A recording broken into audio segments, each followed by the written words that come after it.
So for the past week, the lighter thievery has been at an all-time high. And I'm talking so bad that I don't even want to smoke in the house right now, because as soon as I put my lighter down, poof, it's gone. Like it just be disappearing like it had somewhere better to be or something. Like, nigga, stay in my pocket. So the other day I'm sitting in my car smoking, and I'm talking about one of them thickums, King Kong finger blunts. And my mind just started going down like a little rabbit hole, kind of sort of like, where the hell all this lighter thievery shit even came from? Because this isn't normal. This ain't no coincidence. And this is starting to be a global epidemic now. Okay, where's my lighter? So I started doing some little digging. And y'all, first of all, I found out that Bic lighters is the most stolen item in the world. Out of all the things that we could be stealing, snacks, money, happiness, we stealing lighters? Lighters. But then I went a little deeper down my rabbit hole. And y'all, I found out a little tea on a man behind the whole Bic empire. And I'm not gonna lie, I think I found the very first lighter thief in history. What's up, potties? It's the dopest soul you'll ever meet. And welcome to High History, where we talk about real people getting real high back in the day. So let's take it back to where all the chaos really began. To understand the lighter thief epidemic, we gotta go behind the scenes of the man who started the Bic empire. Marcel Bic, the man responsible for the lighter that leaves your life faster than a situationship. And y'all can go ahead and light up your reefers now, cause this story gonna be a little wild. Roll the clip. I'm the type of nigga that get sassy on the bitch. VVS, clarity, stone, Prezi on the bitch. And I'm feeling like the hand of God bless me in this bitch. Put respect up on my name, ho, I'm heavy in this bitch. I just won 7 Grammys. Marcel was born July 29th of 1914 in a place called Turin, Italy. So his mother was Marie Moffett de Saint-Amour. And his father's name was, I think it was Anime. I don't know. We just gonna call him Mario Bic. And I just want to point out, these names sound fancy and rich as hell. Like, it sounded like they was just like drinking water out of wine glasses and shit. Like, they was very demure. So his mama was a mystery. We really don't know too much information about his mama. Like, it's not too much said about her. I don't know. She just won't really, she was like a side quest, I guess. I don't fucking know. But his daddy was a big shot engineer. Like, probably one of them dudes that just build bridges for fun.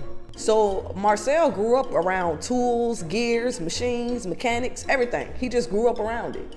They said that he was a curious kid, meaning that he was probably taking toys apart and putting them back together before he could even spell his first name. His parents noticed early on that he had that little inventor spark.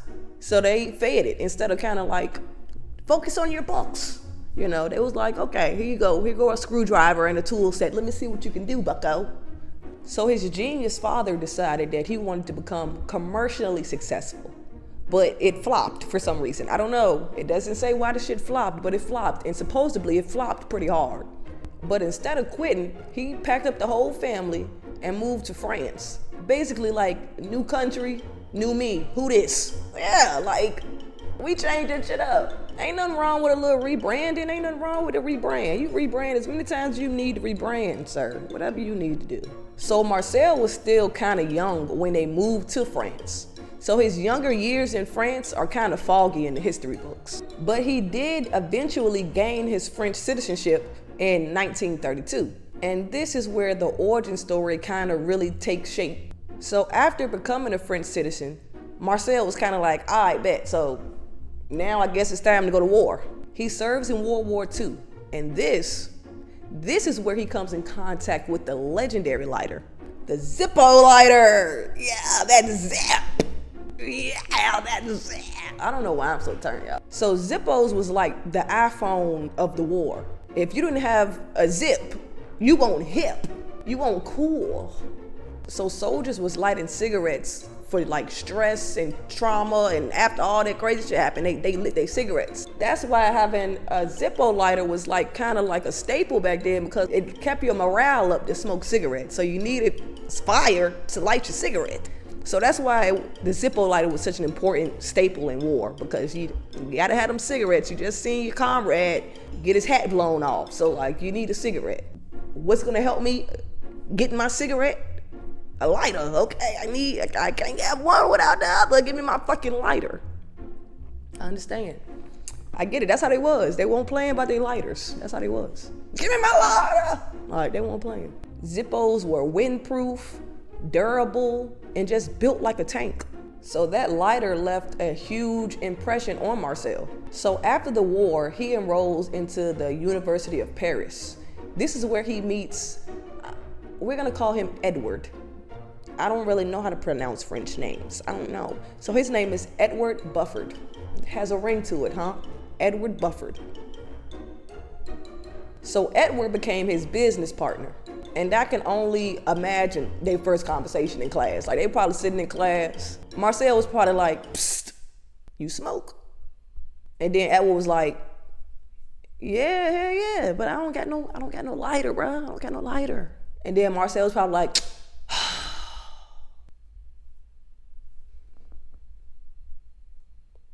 nigga, I think I can fix that. And that was the seed.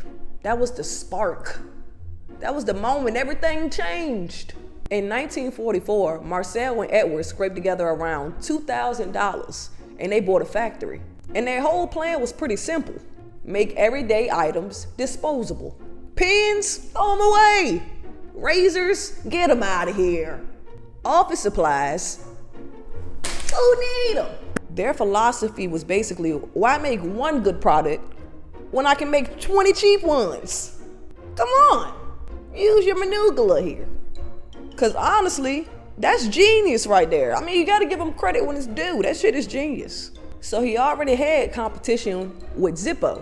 Remember, the Zippo was the lighter of the war, the one that kept the trauma away. Well, now, Gillette, yes, the razor company, Gillette, decided in the 1970s, hey, let's try to make a lighter too. Shit, let's get into this lighter game as well. And Marcel was just like, oh, hell no. Not on my watch, you're not. So he makes a very chaotic business move. He acquires a whole lighter manufacturing company. It was called Flamin' Air. And he just took it like it was a coupon laying on the sidewalk or something. No partnerships, no investments, no negotiation, just straight up, I own this now. He dead ass was like, artists be sampling beats, so shit, I'ma sample a company. Once Marcel had Flamin' Air, everything just kind of snapped together. And in 1973, the Bic lighter was born. And the Bic lighter took all the other lighters by storm, like it took over the world. It was cheap, durable, reliable, sparked 3,000 times. You didn't have to refill it, and it only cost like pennies to make. Competitors were sweating, and the Zippo lighter started clutching their pearls, cause what the hell? Everybody started to turn against them. Even the soldiers. They was recorded saying, and I quote, "A generator is good, but 1,000 Bic lighters? That's even better." How the fuck is 1,000 Bic lighters better than a generator? Are we really just saying stuff here? Who told you, who paid you to say that, soldier? People just tossed their Zippos aside like old mixtapes.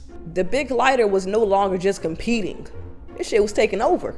And now fast forward, the Bic lighter just became the perfect shit to steal. I mean, I get it. It's small and lightweight, but damn, do it really just gotta slip into y'all pockets like it's destiny to be there? Like, come on now. And then we just had well, nobody means to steal the lighter. It just happens. That's bullshit. I didn't mean to steal a whole bunch of lighters in my life. I got like, this is stolen lighter right here. I stole that from my mama. Like, you're not gonna sit there and tell me I purposely put that in my pocket. I ain't no lighter at home. You're not gonna sit here and tell me we don't mean to steal the lighters. I know I'm not the only one. Y'all go to hell. Now, okay, I know sometimes most people don't mean to steal the lighter, okay? I get it. You hand it to somebody, they spark up what they need to spark up, they set the lighter back down on the table, and somehow it just magically transports into their pocket without their consent. I understand. I get that part. I understand. Like, okay, now that you put it to me like that, all right, I got you. No, but sometimes that really can't happen because shit, sometimes you steal the lighter without you even knowing that you stole it. Like, goddamn, where the hell this lighter came from? Like, that's just crazy. So, okay. It's just a number of ways. It's just too easy to steal. That's why it's the most stolen thing on earth, a Bic lighter. You would have never guessed it. It's gotten so bad now that when I get a color lighter, like I have to certain color lighters mean certain things for me. Like certain color Bics, I'm gonna explain to you. So look, red Bic, guaranteed stolen off the rip. Blue Bic, that's a community lighter. The blue Bic is a community lighter. It can't get stolen because it literally belongs to everybody. A white Bic lighter, like if you take the wrapper off the white Bic lighter, that might actually survive the smoke session because nobody wants a white Bic lighter because of the conspiracy, the white lighter conspiracy. Every person that was in the 27 Club had a white Bic on them when the body was found. Did you know that? Yeah, nobody fucking wants a white Bic. Nobody wants that shit. So that might make it to the session. So if you ever want, for your Bic not to get stolen, take the paper off of it, take the plastic off of it. Now, if you're 27, I don't know, you might not make it to 28, but you can take the paper off of it though. It ain't gonna get stolen. The Bic lighter became a meme. It became a moment. Shit, it became a lifestyle. It became part of smokers' culture. Rap, skateboards, turn hood cookouts. Smoke sessions be everywhere. And everywhere you see a smoke session, you gonna see a Bic. And that's crazy. Marcel didn't just invent a lighter. He invented a whole global thievery. Like he started some shit he didn't even know he was gonna start. He didn't mean to start a cultural epidemic. But damn it, Marcel, I can't keep a lighter to save my life. Can't keep a Bic to save my life. This is getting crazy. It's kind of like the Bic lighter became like a universal inside joke.